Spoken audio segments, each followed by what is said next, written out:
Celeb Savant is a career retrospective type interview focusing on singers, actors, and industry experts. Join Barrett Edelstein now as he dives into the entertainment world.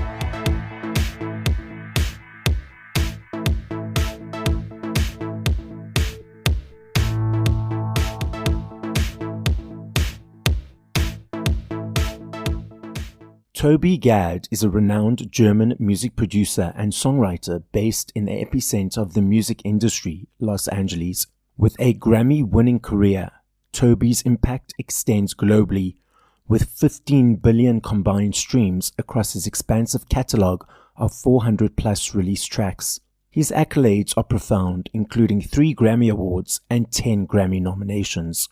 Toby's journey took an exhilarating turn when he relocated to New York City from Germany in 2001. In 2007, he scored his first global hit, Big Girls Don't Cry, co-written with Fergie. The success continued with Beyonce's chart-topping single If I Were a Boy in 2009. His time in the studio with Madonna and Diplo spanned 5 weeks, resulting in the contribution of 9 songs to Madonna's Rebel Heart album. Toby's influence has traversed genres and borders. He achieved the remarkable Diamond Award and an NAACP Award for All of Me, John Legend's defining hit, which became one of America's top streaming songs. Adding to his list of accomplishments, Toby served as a distinguished judge on German Idol in 2022. As of 2023, Toby decided to take a reflective moment and embarked on a legacy project, Piano Diaries. Toby reimagines 8 of his greatest hits in a fresh light, transforming some of his most iconic songs into timeless piano vocal recordings, featuring new artists and hard remixes. Up next on Celeb Savant, we've got Toby Gad. Where in the world are you and how are you doing? I'm in Los Angeles and I just got back from 2 months actually of traveling. We love to go to Europe in the summers. So my daughter and I, we started out at Glastonbury, the music festival in London. We did 4 days of, near London, so Glastonbury. We did 4 days of just going from stage to stage. I think there's maybe 300,000 or 400,000 people in Glastonbury. It was massive. And after Glastonbury, then I did a show in London at the tallest building in London, the Shard, on the 72nd floor with a string quartet. And I played the piano and I had a number of singers like Paloma Faith or Megan McKenna or Ruth Ann Cunningham, wonderful singers performing my greatest hits with me together. That was an amazing sold-out show and really an incredible experience. And then after that, we had 2 weeks of family vacation, which was wonderful. And then I went to Norway to work with Matoma and Alan Walker. And now I'm finally back here. What was the inspiration, or how did that show at the Shard, how did you get that idea to do that? It's a bit of a backstory, but so my entire life I've spent in the music studio, or most of my life I've spent in the music studio, writing songs with artists for their records. And 2 years ago, I felt that I wanted to revisit these records, like something like Big Girls Don't Cry. We wrote it over 20 years ago, Fergie and I. And I felt it's still on the radio in America. I wanted to re-record it. And same with All of Me is more than 10 years old and it's still on the radio. Or Untouched with the Veronicas, or If I Were a Boy with Beyonce. Those songs, they're getting old, but they're still on the radio, and I love that how they stood the test of time. But I felt I wanted to re-record them with new artists on a project that brings us back to the roots of how we wrote the songs, because a lot of these songs are written with just piano and voice. So I thought of a concept called Piano Diaries, in which I just play a very minimalist piano. This is the Bösendorfer piano here. And maybe a little orchestration, but leaving a lot of room for the vocal. And so I recorded 16 of my greatest hits with 17 new artists and released that. And then I began performing those as well. And I'm having a blast, like performing these songs that I wrote with all these artists over the years, and now telling the stories on stage, how these songs were written. It's a wonderful experience for me. How did you choose which new artists would be performing those songs? And did any of the original artists, did you reach out to them to participate, or were they all too busy?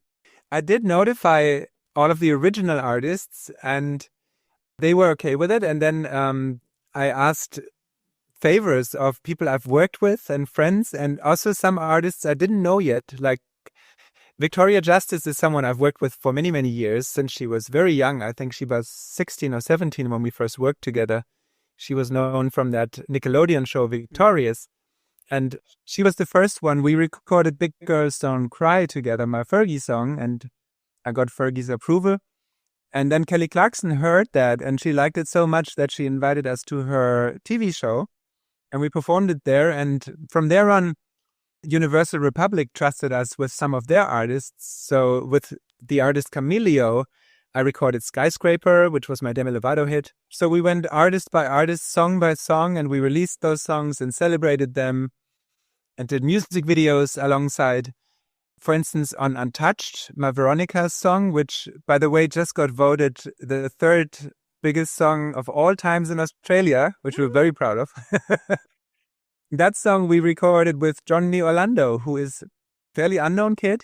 But he has 10 million TikTok followers. He's a Canadian young artist, super fun, nice kid. And this is someone where I just did a cold call and reached out and said, would you be interested in performing this song with me for my album? And he was up for it, and we hit it off from there. It was really good. Okay, so now let's rewind. At what age, whether you're a child or teenager, did you think, okay, I want to be in this creative world, creating music, writing music? And how did that journey progress? It started really early. My parents had a Dixieland jazz band, and they rehearsed in our living room. And my brother and I must have been 6, 7 years old. We took over their instruments when they were done rehearsing, and we pretended to be them. And then soon we started putting some songs together and performed them in the intermissions of my parents' gigs. And then when my parents went back on stage, we went through the audience and said, we're collecting money for us. Does anyone want to give us some money? From that, I got my first 100 marks, and I bought a whole Smurf village from it. So as a kid, I was like, oh my God, music. I can be rich. I can have a Smurf village. Where the next big step was Milli Vanilli. And Milli Vanilli are known for the first artist to ever return their Grammy. Yes. Because Milli Vanilli didn't really sing. The whole thing happened like a big accident. And my brother and I, we came in after their producer, Frank Farian, already had a massive #1 hit with Girl, You Know It's True with the two guys. And he desperately needed an album very quickly. And so he took 3 of our songs and put them on the album. So the first European Milli Vanilli album, we had 3 songs on it, and it went #1. It was a massive, massive success globally. That's when I knew I wanted to make music. That's when we started seeing real money come in from songwriting. How do you create a song? What is that process for you? It's always collaborative, and I prefer to work with artists who have something to say, artists who are outspoken, artists who have a unique personality and a memorable voice. And I get in the room with these artists, or they come into my studio, and we talk about life. Usually it starts with a conversation. And then after a conversation, there's always something you remember that was in the conversation. And I want to find that thing that you remember. Also, if you look at it the reverse way, let's say you listen to a song for the first time, and then tomorrow there's something you remember from that song. That's the bit I want to find before I start writing the song. In those conversations, I look for, is there a hook? Is there some theme? Is there something that's urgent to the artist at the time? Are they in love? Are they angry? Are they happy? Do they want to dance? Whatever it is that is the most urgent feeling, I want to capture that. And then once we have that, we can write a song about that. When you meet an artist for the first time, do you guys take a moment to get used to each other's energies and the feeling of each other, or do you just dive straight into the creative process? So that process I just described with the conversation, Yes. that is kind of the getting to know each other, but at the same time, it is searching for a hook.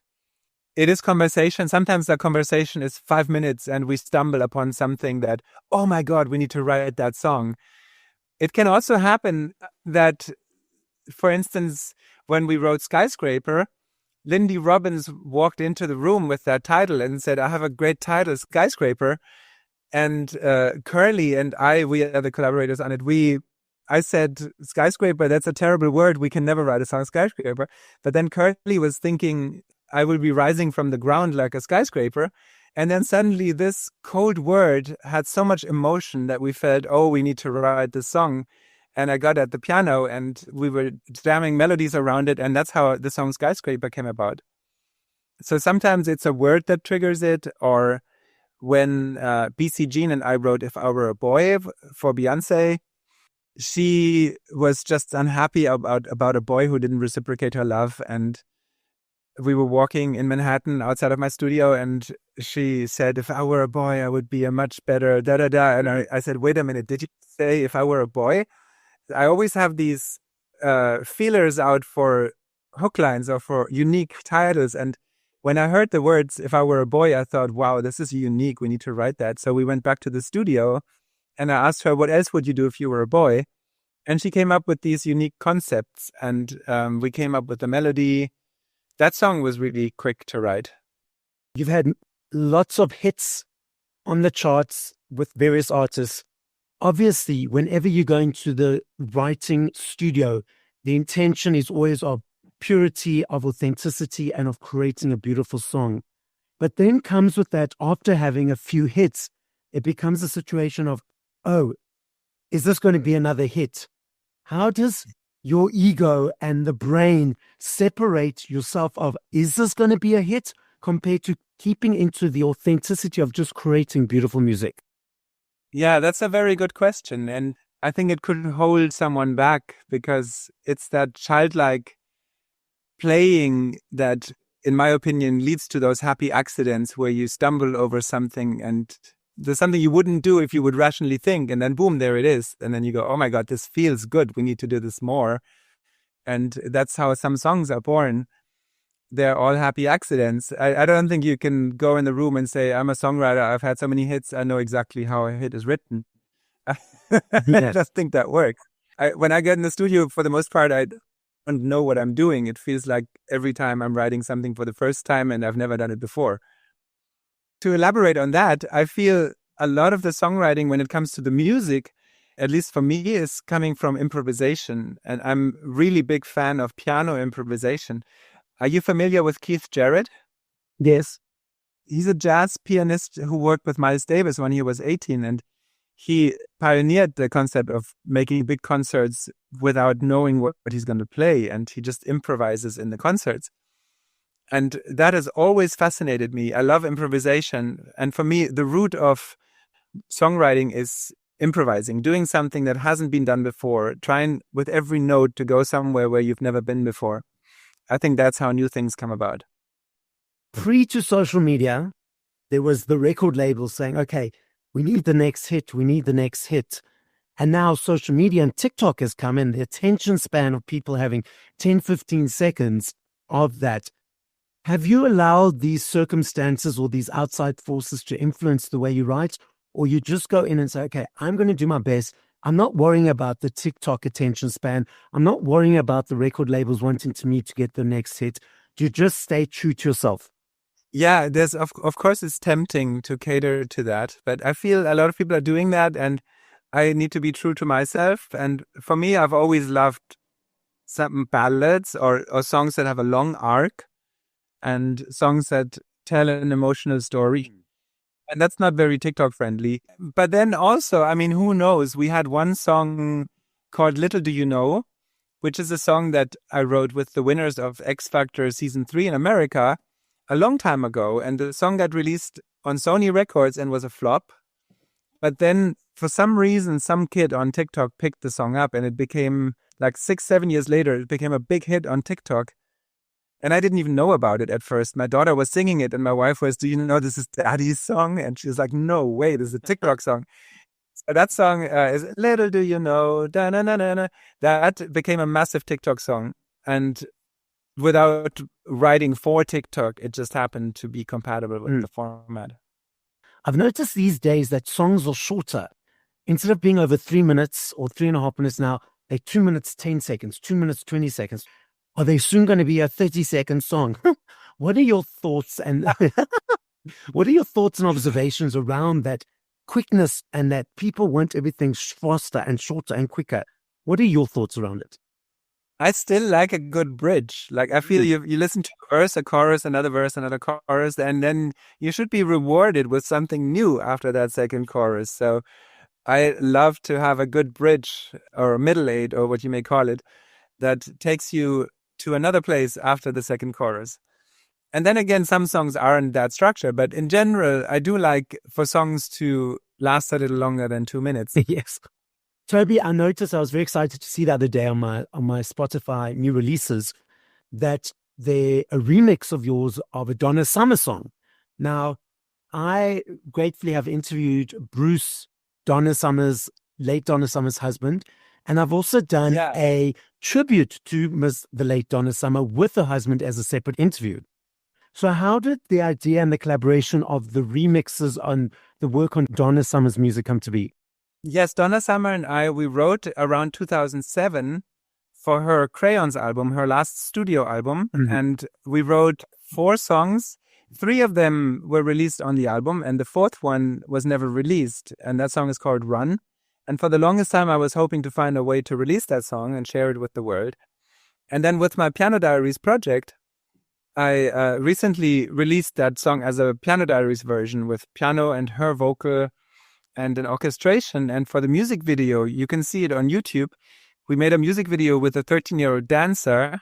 Her name is London Payne. She reinterpreted Donna Summer. And on a screen in the background, we have video footage that Bruce Sudano, her husband, gave to us for that video. And I love how it came about. And then we set out to do remixes. And we did a series of 4 remixes. We release one every 2 weeks. I'm having a lot of fun remixing it after we've released the original. And it's the first time I'm releasing something where the singer has long passed, but is a legend. And I felt the world needs to hear this song. So Toby, I love me a CD. I still budget for my CDs every month. For me, it's an energy exchange. Thank you to you guys, all the artists and creators, for all the hard work you do.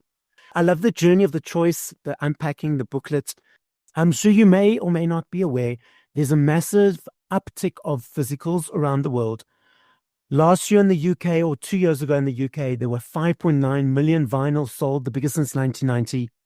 Also last year in the UK, there's a basket of products that they gauge exchanges on. And based on these exchanges, there need to be high exchanges every day for a product to be in the basket. And they gauge it for tax purposes in the UK. And because of the upsurge of CDs again, CDs have now been put back in the basket.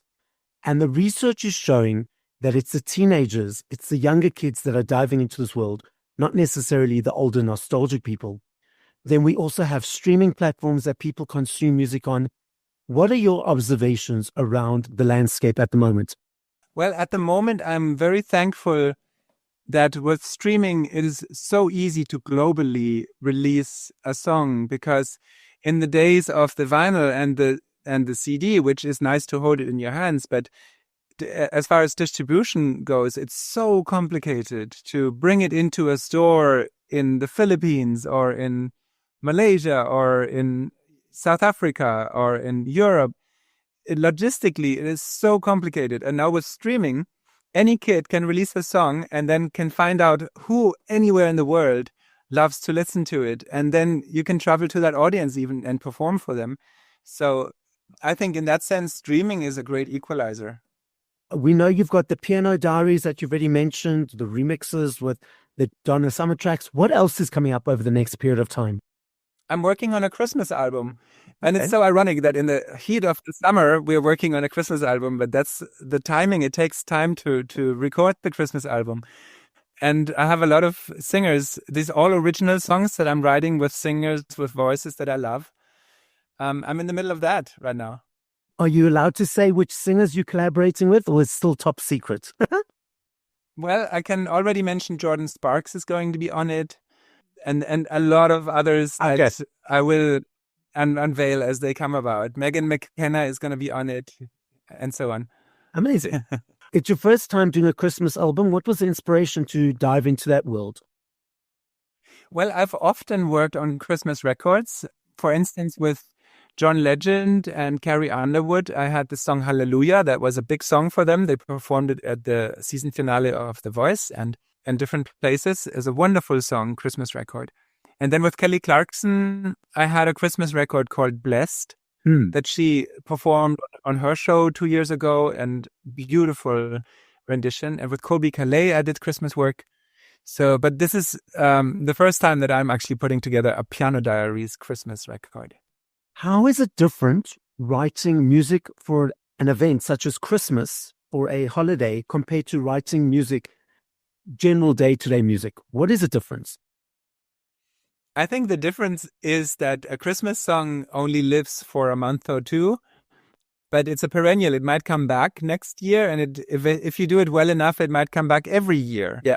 It's a different challenge than a song that has a few months to live, and then it will do its thing or it won't. It's like a tree that comes back every year if you do it right. You referenced a song that does its thing or doesn't. When you've created a hard collaborative work and it's a beautiful track and it's got what it needs to hit and it doesn't hit, how do you put your mind around that? Because obviously, there's no formula. There's now TikTok, which is boosting things, as you said, 7 years later. How do you wrap around your mind around the thought that something has hit and something hasn't? A lot of my songs have taken a long time to find its audience, and I see it more like planting seeds. You put these songs out there, and sometimes it could be an event like a television series finds your song and puts it on. And like in the case of Natasha Bedingfield and Unwritten, that was completely forgotten until that movie brought Unwritten back and it was front and center. And now Natasha Bedingfield is a superstar again. Yeah. I mean, to me, she's always been a star, but for the world, she was half forgotten and now she's everywhere again. I love that. To me as well. I agree with you. I know if I had to ask you this question tomorrow, the next day, and the next day, I know your answer will be different every time. I understand that and I recognize that. I'm not saying favorite. I'm saying top of mind. If you had to push play to 5 artists once we finish this conversation, who would those artists be? And if you can think of specific songs of theirs, what songs would you play? Well, at the moment, since I love piano improvisation, I would listen to Espen Berg. It's someone you may not know, but he, in my opinion, improvises piano just like Keith Jarrett. And I grew up with Keith Jarrett's Cologne concert, which is a record I've listened a lot, maybe, hundreds of times throughout my years. Those 2 records would be in there. Keith Jarrett with the Cologne concert and Espen Berg with the Trondheim concert. He's Norwegian. And then I would say maybe my daughter listens to a lot of pop music. It's funny, I make pop music, but I don't listen to it. I love listening to Nusrat Fateh. Do you know Nusrat Fateh Ali Khan? He's a Pakistani Kabbalah singer. Mm-hmm. He's a genius, and I love listening to Ravi Shankar. One of them, Andrea Bocelli, is one that I also had a song with him, and I'm a massive fan of his, and I love his music very much. So you write pop songs, as you mentioned, but then you don't listen to it. Is that because you're so involved with it during your day-to-day life in the creation of it that you need to sort of separate yourself from it when you're just listening to normal music or music in your world? Yeah, that's part of the reason. I just cannot relax listening to pop music. My brain then jumps into work mode and I analyze it, and I can't relax listening to pop music. That makes sense. You referenced going into the remix world with the Donna Summer track earlier, and it's your first time sort of stepping into that world. Are you going to be doing more in this space? Are you excited about it? What was inspiration to look into that world? Well, I have been part of the dance world for a long time. Like, for instance, Crivella was a band where I had 2 songs that were big DJ songs. Or with Griffin and Millennium, I had a big dance song with Daya called Feel Good. It was double platinum. I've always liked dance. Or with Armin van Buuren, I had songs. Or recently with Baker Matt, I had a song where I was an artist on. One of the Piano Diaries remixes also is a dance remix that I made from Skyscraper that has over 1 million streams. I love doing remixes, and while I haven't really performed as a DJ on stage yet, maybe one day I would love to do that too, but I have a lot of fun putting beats to a song. Toby, the podcast is listened to throughout the world. As a final message, what would you like to say? For people to be authentic and everyone speak your mind, say what's in your heart, to speak your emotions, do good things, and let's make this world a better place. Thank you for listening to this episode of Celeb Savant. Please follow Barrett on TikTok, Instagram, YouTube, and Facebook at Celeb Savant. That's CelebSavant.